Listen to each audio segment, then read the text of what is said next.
Yes, good morning students. Yesterday we have discussed US has many as hard power. Today we will discuss US has many as structural powers. And this structural power is totally different from the first one. And it is a main of the it is depend on the world economic, and the basic idea is that an open world economics requires a has many or dominant power to support its creation and existence. कि US एजनीज जो है इसमें mainly जो है open world economics. Open world economics means free and fair trade.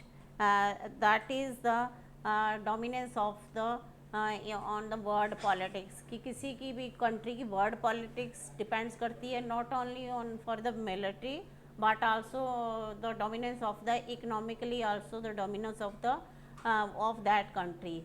Economically, that is mainly depend on the open world economies and free and fair trade, and that is the hegemonies mostly depend on the both the ability and the desire to establish some norms for order and to and sustain the global structures. कि किसी भी word का जो है structurally अगर वो उसको dominate करना है तो उसके लिए सबसे इट्स कंपल्सरी कि उसमें उसकी बात को एबिलिटी होनी चाहिए, उसको स्ट्रक्चर्स को डोमिनेंस करने की एबिलिटी होनी चाहिए, और साथ में उन टू एस्टेब्लिश सर्टन नॉर्म्स में these are the norms mean the unwritten rules that are follows by that country.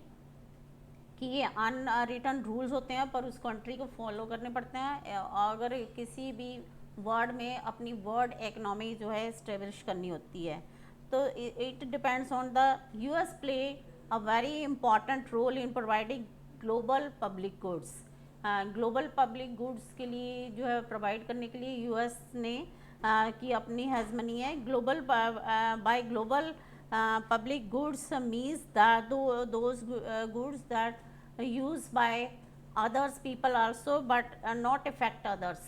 That are the but in the world politics it is the used by the different countries, and these are the public goods are fresh airs and roads are the example of the public goods. कि public goods में mostly है fresh years and roads.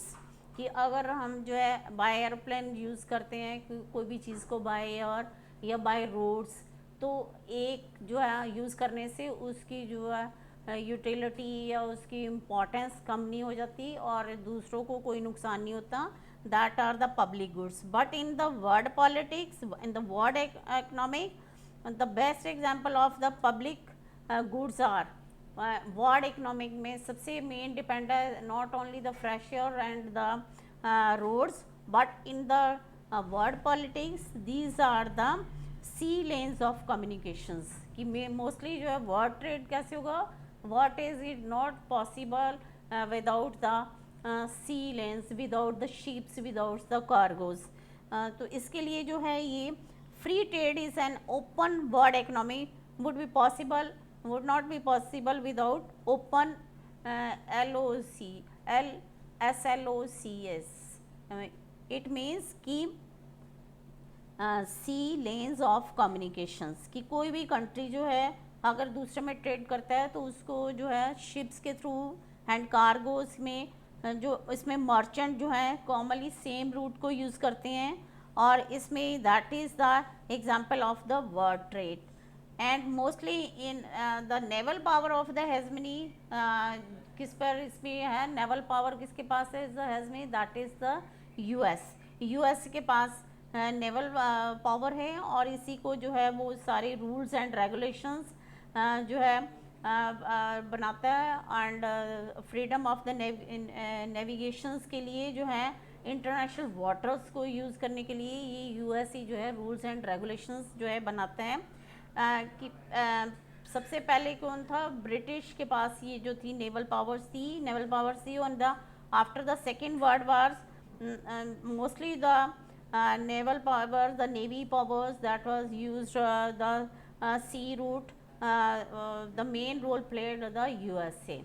USA के पास सबसे main जो है ये सबसे main जो ये पावर है यूएस के पास चलेगी. यूएसए जो है परमिशन देता है इसको यूज़ करने के लिए सी रूट्स के लिए, क्योंकि कोई भी जो world trade is not possible without the sea routes. And that is the example of the global public good. And second one is example of the global public good is the internet. Internet जो है ये भी जो है mostly इसका connection भी direct जो है यूएस के साथ है. Yes, the direct outcome of USA military research project that began in 1950 में जो है यूएस का मिलिट्री रिसर्च प्रोजेक्ट जो था बना था वो 1950 में स्टार्ट हुआ. और even today most of the satellites जिनके द्वारा हम जो है ग्लोबल नेटवर्किंग हमारा होता है, most of the satellites are owned by the only by the US government. That US is the dominance in the sea route also and in the internet also.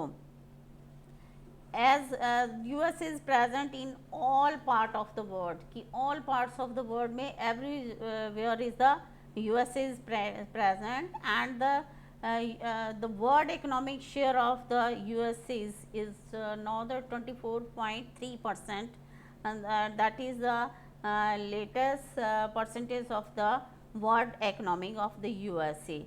And second one is the USA account for 15%, and now the 14% of the world trade that is done by the US. And it also included the European Union also included in this trade data.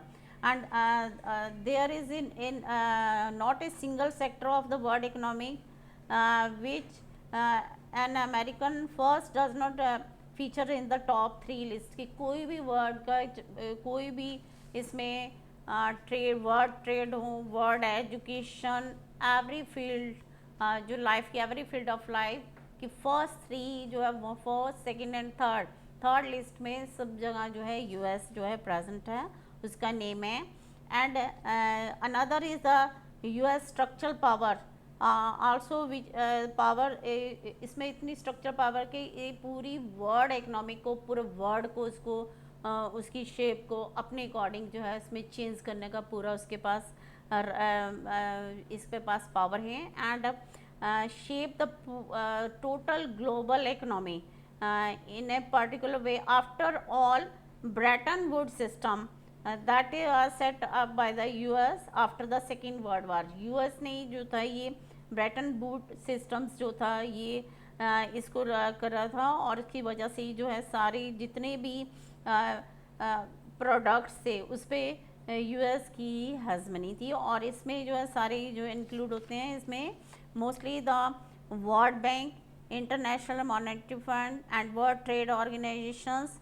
All these are the products of the US hegemony. ये सारे जो products हैं ये US hegemony के हैं. US की hegemony, US का dominance जो है पूरे इस पे वर्ल्ड पे as a hard power, as a structural power and as a soft power जो है सब जगह जो है US की hegemony है. और इसके अलावा जो है यूएस ने ही सबसे पहले यूएस जो था उसी ने ही academic degree called the master degree in the business studies, MBA जो था वो भी सबसे पहले जो था यूएस ने स्टार्ट किया था. Wharton School at the University of Pennsylvania was establish in 1881 में ये जो एस्टेब्लिश हुआ. और लेकिन इसको first MBA courses were started in 1900.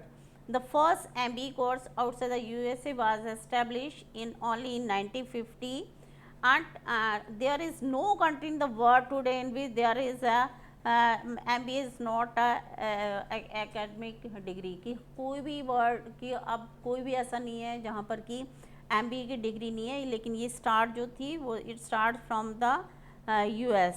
And there is the South African Friends of the Zambu. Here is we explain the structural hegemony, explain Why Jambu's father is insisting that his son give up painting and studies for MBAs, कि इसमें इतनी ज़्यादा popular था ये MBA कि जो जम्बू जो था वो स्टूडेंट्स, उसके फादर जो जिसको कि पेंटिंग में बहुत ज़्यादा शौक था, लेकिन उसके फादर्स भी ये चाहते थे कि उनका लड़का जो है इसको छोड़कर और वो MBA की डिग्री जो है स्टडीज़ करे, और ये जो है सारी जो इन्वेंट थी ये सब जो है that shows the hegemony of the US only. Thank you.